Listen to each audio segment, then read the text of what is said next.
తెలంగాణ చరిత్రలో 1969 అనేది ఒక సంవత్సరం కాదు, అదొక సంచలనం. మరి ఆ సంవత్సరంలో కూడా కేవలం ఒకే ఒక్క నెల, అంటే మే నెల, మొత్తం ఉద్యమగతిని ఎలా మార్చేసిందో తెలుసా? అదొక తుఫాన్ లాంటిది.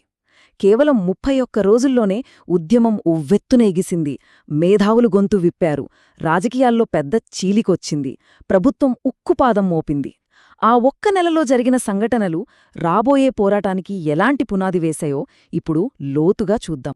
సరే, ఈ నెలలో జరిగిన కథను మనం 4 ప్రధాన భాగాలుగా విడదీసి చూద్దాం. ముందుగా అసలు ఉద్యమమంతా వేగంగా ఎలా వ్యాపించిందో చూద్దాం. ఆ తర్వాత ఈ పోరాటానికి బుద్ధిజీవులు అంటే మేధావులు ఎలా అండగా నిలిచారో చర్చిద్దాం.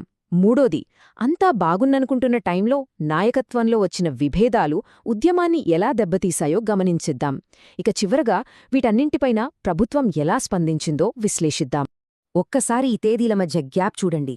కేవలం రోజుల వ్యవధిలోనే ఒకదాని తర్వాత ఒకటి ఉద్యమ గమనాన్ని మార్చేసిన సంఘటనలివి. మే 7న ఉద్యోగుల తీర్మానంతో మొదలై మే 27న కీలక నాయకుడి అరెస్టుతో ముగియడానికి కేవలం 20 రోజులు పట్టింది. ఇంత వేగంగా ఏం జరిగిందో ప్రతి మలుపునూ ఇప్పుడు వివరంగా చూద్దాం. సరే, ఇక మొదటి భాగంలోకి వెళ్దాం. అప్పటిదాకా కొంతమందికే పరిమితం అనుకున్న నిరసన ఒక్కసారిగా ఒక ప్రజా ఉద్యమంగా ఎలా మారిందో చూద్దాం. ఉద్యోగులు, ఉపాధ్యాయులు, రాజకీయ నాయకులు ఇలా ఒక్కొక్కరుగా గొంతు కలపడంతో ఉద్యమం ఊహించని స్థాయికి చేరింది. ఇక్కడ మద్దతు ఒక ప్రవాహంలా వచ్చింది. మే 7న హైదరాబాద్ టీఎన్జీఓలు సమావేశమయ్యారు. వాళ్ల తీర్మానం ఒక్కటే, ప్రత్యేక తెలంగాణ వస్తేనే మా ఉద్యోగాలకు రక్షణ అని తేల్చి చెప్పారు. ఇది ఉద్యమానికి ఒక ఆర్గనైజ్డ్ బలాన్నిచ్చింది. ఆ తర్వాత 5 రోజులకే ఉపాధ్యాయులు కూడా మేము సైతం అన్నారు. అంటే ఉద్యమం చదువుకున్న ప్రతి ఒక్కరినీ కదిలించిందన్నమాట.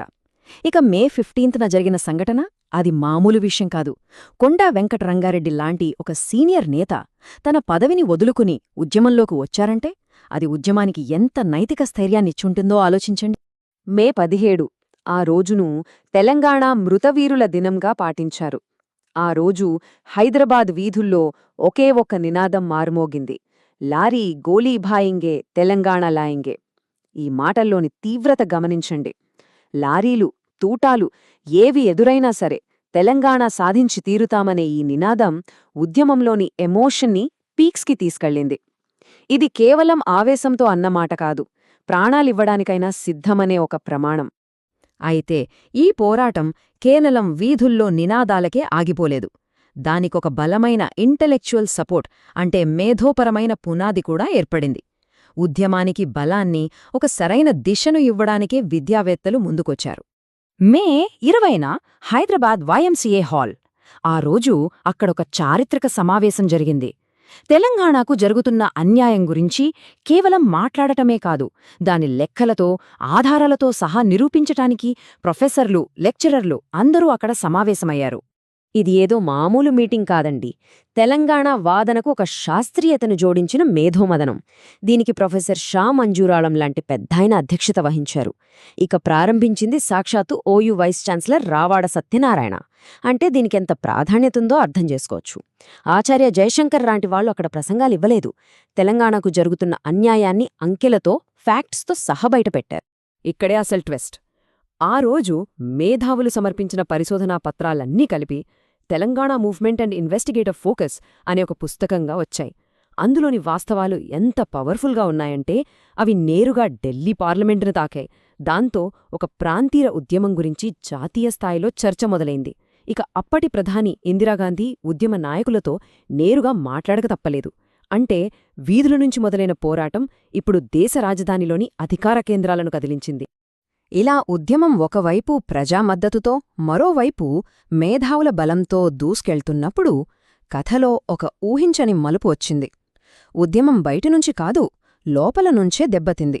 అదే నాయకత్వంలో వచ్చిన రాజకీయ విభేదాలు. మే 22 ఒకే రోజు, ఒకే ఉద్యమం 2 ముక్కలైంది. ఎందుకు? ఒకవైపు అనుభవజ్ఞుడైన రాజకీయ నాయకుడు డాక్టర్ మర్రి చెన్నారెడ్డి తెలంగాణ ప్రజాసమితి అంటే టీపీఎస్ పగ్గాలు చేపట్టారు. కాని అప్పటిదాకా ఉద్యమాన్ని ముందుండి నడిపిన విద్యార్థులు దీన్నే ఒప్పుకోలేదు. రాజకీయ నాయకులు వస్తే ఉద్యమం దెబ్బతింటుంది, వాళ్ల స్వార్థం కోసం వాడుకుంటారనేది వాళ్ల భయం. అందుకే విద్యార్థి నాయకుడు శ్రీధర్ రెడ్డి నాయకత్వంలో అదే రోజు పోటీ టీపీఎస్ పుట్టింది. ఈ చీలిక చిన్నదేమీ కాదు. చూడండి, వందేమాతరం రామచంద్రారావు, ఎస్బీ గిరి లాంటి ఎంతోమంది సీనియర్ గౌరవనీయ నాయకులు కూడా విద్యార్థుల వైపే నిలబడ్డారు. అంటే ఇది కేవలం ఇద్దరు నాయకుల మధ్య గొడవ కాదు. అసలు ఉద్యమాన్ని ఎవరు నడపాలి, దాని స్వరూపం ఎలా ఉండాలి అనే దానిమీద వచ్చిన పెద్ద సైద్ధాంతిక పోరాటం. ఈ చీలిక ఉద్యమ ఐక్యతను గట్టిగా దెబ్బతీసింది. ఉద్యమం ఇలా లోపల గొడవలతో బలహీన పడుతున్న టైంలో ప్రభుత్వం సరిగ్గా ఇదే ఛాన్స్ అనుకుంది. ఉద్యమాన్ని, ముఖ్యంగా దానికి వెన్నెముకలా ఉన్న ఉద్యోగుల పోరాటాన్ని ఉక్కుపాదంతో అణచివేయాలని నిర్ణయించుకుంది. కేవలం 4 రోజులు. 4 రోజుల్లో ప్రభుత్వం ఎలా వేటాడిందో చూడండి. 24న కేఆర్ ఆమోస్ వార్నింగ్ ఇస్తారు. 25న మరుసటి రోజే ఉద్యోగ సంఘాల గుర్తింపు రద్దు, అంటే వాళ్ల గొంతు నొక్కే ప్రయత్నం. తర్వాత ఏ విచారణ లేకుండా రాజ్యాంగంలోని ఆర్టికల్ 311 వాడి ఉద్యోగం నుంచి తొలగింపు. ఫైనల్గా 27న ప్రివెంటివ్ డిటెన్షన్ యాక్ట్ కింద అరెస్ట్. ఇది ఒక రకంగా చెప్పాలంటే ఉద్యోగ వర్గానికి ఒక స్ట్రాంగ్ వార్నింగ్. ప్రభుత్వానికి వ్యతిరేకంగా మాట్లాడితే ఇదే గతి పడుతుంది అని. అసలు ప్రభుత్వం ఆమోస్నే ఎందుకు టార్గెట్ చేసింది? ఎందుకంటే ఆయనే ఉద్యమానికి ఆద్యుడు. 1956 నుంచి తెలంగాణ ఉద్యోగుల హక్కుల కోసం పోరాడుతున్న వ్యక్తి. ఉద్యోగుల ఆత్మగౌరవానికి ఆయన ఒక సింబల్. ఆ సింబల్ను దెబ్బకొడితే మిగతా వాళ్లంతా భయపడి వెనక్కి తగ్గుతారని ప్రభుత్వం ప్లాన్. ఒక్కసారి ఈ టేబుల్ చూస్తే మనకు ఒక విషయం స్పష్టంగా అర్థమవుతుంది. ఆ ఒక్క నెలలో ఉద్యమం ఒకవైపు శిఖరానికి చేరింది, మరోవైపు పాతాళంలోకి పడిపోయింది. ఒకవైపు జనం, మేధావుల మద్దతుతో బలం పెరిగితే, మరోవైపు అంతర్గత చీలికలు, ప్రభుత్వ అణచివేతతో బలహీనపడింది. బలం, బలహీనత రెండూ ఒకేసారి బయటపడ్డ నెల అది. ఆ నెలలో జరిగిన ఈ సంఘటనలన్నీ చూశాక ఒక ప్రశ్న మిగిలిపోతుంది.